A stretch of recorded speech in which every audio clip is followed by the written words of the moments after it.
celles et ceux qui ne connaissent pas Yasser, du coup, sa famille est encore à Gaza, son père et sa mère, et ses frères et sœurs ont été victimes de la frappe israélienne mi-septembre.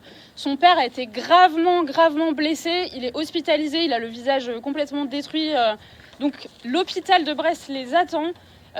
Ils ont une place à Concarneau, tout le monde est prêt à les accueillir ici. Donc encore une fois, on a juste besoin d'une mobilisation citoyenne pour faire bouger la France. On a aussi créé du coup un compte Instagram que vous pourrez retrouver, on va le mettre sur la page du collectif.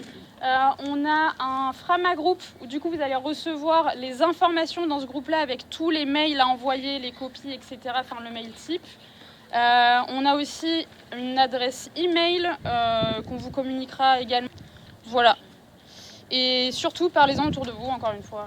Il faut se féliciter effectivement de la mise en place de ce comité de soutien à la famille de Yasser, parce qu'il est important que nous puissions avoir des rapatriements en France, parce que le gouvernement ne répond pas aux requêtes des députés. Évidemment, les députés sont intervenus, nos députés sont intervenus. Pierre-Yves Cadaland, député de Brest, est intervenu, membre de la commission des affaires étrangères. Rima Hassan, au niveau européen, est intervenu.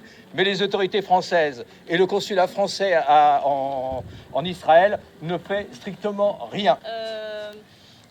Il y a pas vraiment d'aide qui est en train d'entrer dans la bande de Gaza. Alors effectivement, on voit plein de vidéos, de photos, soi-disant c'est en train d'entrer pour les Gazaouis, mais c'est quelques camions, c'est pas les 600 qui devraient rentrer tous les jours, on est même bien loin des 200, il y a peut-être une cinquantaine, une centaine, ça dépend des jours, ou même moins, et il faut se dire que la plupart, ça va directement au marché noir. Donc le peuple gazaoui est toujours en famine, les prix sont toujours exorbitants et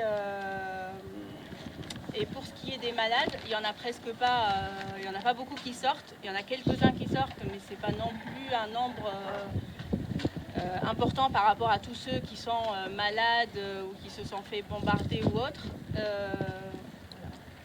فأي حاجة بتشوفوها على الإعلام هذه هي بس بتكون إن هم حتى يطلعوهم إن هم شوية إنسانيين، إنه طلعوهم يعني إن هم لا خلاص هم ملتزمين بوقوف إطلاق. L'occupant israélien, il se fait passer pour des humains, ils se font passer pour les gentils. Or, depuis les arrêts des hostilités, comme je l'ai déjà dit, il n'y a toujours pas de camions qui rentrent. Alors il faut faire attention à toutes les vidéos partagées que vous voyez dans la presse ou autre. تم سماح فتح جميع المعابر، تم إدخال جميع المساعدات، تم إعادة أقل شيء يعني تفريغ الركام من قطاع غزة، ولكن لحتى الآن لم يحدث أي شيء من هذا الشيء. Si Israël elle voulait vraiment un réel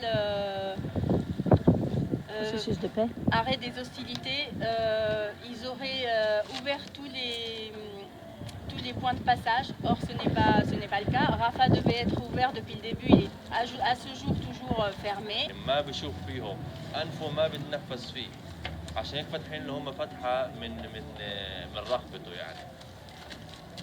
Donc l'état de mon père, je vous l'explique maintenant.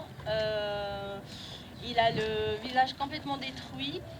Il voit pas avec ses yeux. Avec l'une des deux, il voit genre des ombres.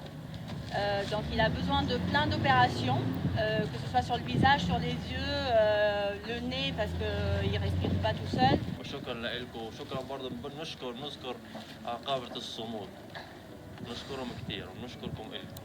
شكرا. Je vous le dis clairement, il n'y a pas de cessez-le-feu, il n'y a rien qui est fini, la guerre elle est toujours là. Merci pour votre mobilisation, n'arrêtez surtout pas ce que vous faites. Merci à la flottille, merci pour tous ceux qui se mobilisent et qui viennent ici chaque dimanche et ailleurs. Et continuez comme ça, je vous remercie, merci pour tout et merci à tout le monde, merci pour tous ceux qui se mobilisent pour la Palestine. Et n'oubliez pas la Palestine, ne nous oubliez pas.